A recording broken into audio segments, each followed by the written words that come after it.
Pacific performance ಸೂಟಿಗೆ ಸಂಬಂಧಿಸಿದಂತೆ ಹಾಗೂ ಆ ಸ್ವತ್ತಿನ ಒಡೆತನ ಮತ್ತು ಅದರ ಮುಖ್ಯ ಒಂದು ಜಾಯಿಂಟ್ ಓನರ್ಸ್ಗೆ ಸಂಬಂಧಪಟ್ಟಂತೆ ಒಂದು ಮಹತ್ವದ ತೀರ್ಪನ್ನು ಸುಪ್ರೀಂ ಕೋರ್ಟ್ ನೀಡಿದೆ. ಯಾವುದೇ ಒಂದು ಪ್ರಾಪರ್ಟಿಯಲ್ಲಿ ಜಾಯಿಂಟ್ ಓನರ್ಸ್ ಇದ್ದರೆ ಅವರನ್ನು ಮುಖ್ಯವಾಗಿ ಎಲ್ಲರನ್ನು ಪಕ್ಷಕಾರರನ್ನಾಗಿ ಮಾಡಬೇಕಾಗಿರುತ್ತೆ.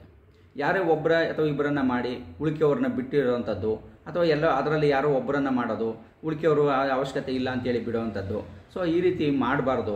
ಸೊ ಆ ಥರ ಮಾಡೋದು ಕೂಡ ನಾಟ್ ಮೇಂಟೈನಬಲ್ ಆಗಿರುತ್ತೆ.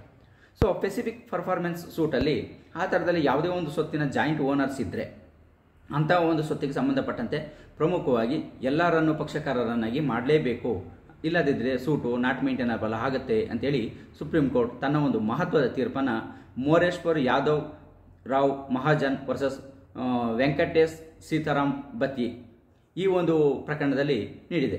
ಈ ಪ್ರಕರಣದ ಪೂರ್ತಿ ಜಡ್ಜ್ಮೆಂಟನ್ನು ನೋಡೋದಕ್ಕೆ ಡಿಸ್ಕ್ರಿಪ್ಷನ್ ಬಾಕ್ಸಲ್ಲಿ ಕೊಟ್ಟಿರುವ ಲಿಂಕ್ ಮೇಲೆ ಕ್ಲಿಕ್ ಮಾಡಿ ಪೂರ್ತಿ ಜಡ್ಜ್ಮೆಂಟನ್ನು ನೋಡ್ಬೋದಾಗಿರುತ್ತೆ.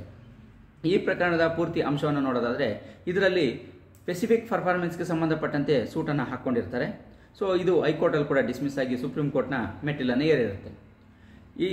ಈ ಪ್ರಕರಣವನ್ನು ಗಮನಿಸಿದಂಥ BR ಗಾವೈ ಮತ್ತು CT ರವಿಕುಮಾರ್ ಜಡ್ಜಸ್ ಇವರೇನಿರ್ತಾರೆ ಅವರ ಪೀಠ ಇದನ್ನು ಗಮನಿಸಿ ಪೆಸಿಫಿಕ್ ಪರ್ಫಾರ್ಮೆನ್ಸಲ್ಲಿ ಪ್ರಮುಖವಾಗಿ ಎಲ್ಲ ಪಕ್ಷಕಾರರನ್ನು ಅಂದರೆ ಜಾಯಿಂಟಾಗಿ ಓನರ್ಸ್ ಯಾರಿರ್ತಾರೆ ಅವರು ಎಲ್ಲರನ್ನೂ ಮಾಡಬೇಕು, ಇಲ್ಲದಿದ್ದರೆ ಯಾರನ್ನು ಸೇರಿಸಲಿಕ್ಕಾಗಿರೋದಿಲ್ವೋ ಅವರು ಈ ಒಂದು ಡಿಗ್ರಿ ಅಥವಾ ಜಡ್ಜ್ಮೆಂಟ್ ಏನು ತಗೊಂಡಿರ್ತಾರೆ ಅದಕ್ಕೆ ಲಯಬಲ್ ಆಗಿರೋದಿಲ್ಲ. ಸೊ ಹಾಗಾಗಿ ಅವರು ಎಲ್ಲರನ್ನೂ ಪಕ್ಷಕಾರರನ್ನಾಗಿ ಮಾಡಿದಾಗ ಮಾತ್ರ ಎಲ್ಲರೂ ಕೂಡ ಅದರಲ್ಲಿ ಲಯಬಲ್ ಆಗೋದಕ್ಕೆ ಸಾಧ್ಯ ಆಗುತ್ತೆ, ಇಲ್ಲ ಅಂತಂದರೆ ಬರೋದಿಲ್ಲ ಅಂಥೇಳಿ ಒಂದು ಮಹತ್ವದ ತೀರ್ಪನ್ನು ಸುಪ್ರೀಂ ಕೋರ್ಟ್ ನೀಡಿದೆ.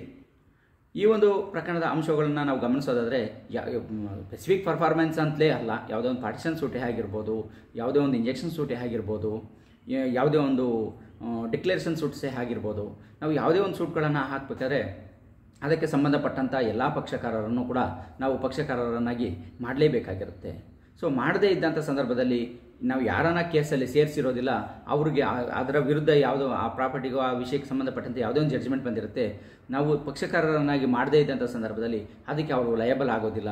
ಯಾಕೆಂದರೆ ಅವರ ಒಂದು ಅಬ್ಜೆಕ್ಷನ್ಸ್ ಆಗ್ಬೋದು, ಇನ್ನೊಂದಾಗಲಿ ಅವರು ನ್ಯಾಯಾಲಯಕ್ಕೆ ಸಲ್ಲಿಸಿರೋದಿಲ್ಲ, ಅವ್ರಿಗೆ ಸಂಬಂಧಪಟ್ಟಂತೆ ನ್ಯಾಯಾಲಯದಲ್ಲಿ ಯಾವುದೇ ವಿಚಾರಣೆ ನಡೆದಿರೋದಿಲ್ಲ.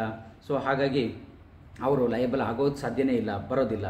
ಸೊ ಹಾಗಾಗಿ ಯಾವುದೇ ಒಂದು ಪ್ರಕರಣವನ್ನು ಹಾಕಬೇಕಾದ್ರೆ ಅದಕ್ಕೆ ಸ್ವತ್ತಿಗೆ ಸಂಬಂಧಪಟ್ಟಂತೆ ಅಥವಾ ಆ ವಿಷಯಕ್ಕೆ ಸಂಬಂಧಪಟ್ಟಂತೆ ಆ ವಿಚಾರಗಳಿಗೆ ಸಂಬಂಧಿಸಿದಂತೆ ಯಾವುದೇ ಒಂದು ಅಗ್ರಿಮೆಂಟ್ಸ್ ಆಗಿರ್ಬೋದು, ಸೇಲ್ ಡೀಡ್ಸ್ ಆಗಿರ್ಬೋದು, ಯಾವುದೋ ಒಂದು ಪೆಸಿಫಿಕ್ ಪರ್ಫಾರ್ಮೆನ್ಸ್ ಆಗಿರ್ಬೋದು, ಕಾಂಟ್ರಾಕ್ಟನ್ನು ಎಕ್ಸಿಕ್ಯೂಟ್ ಮಾಡಲಿಕ್ಕೆ ಆಗಿರ್ಬೋದು, ಅಥವಾ ಒಂದು ಪಾರ್ಟಿಷನ್ ಸೂಟೇ ಆಗಿರ್ಬೋದು.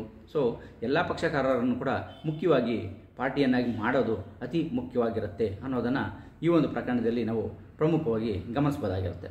ಸೊ ಹಾಗಾಗಿನೇ ಎಲ್ಲ ಪಕ್ಷಕಾರರನ್ನು ಪಾರ್ಟಿ ಮಾಡಿ ಕೇಸನ್ನು ಹಾಕೋದು ಉತ್ತಮವಾಗಿರುತ್ತೆ.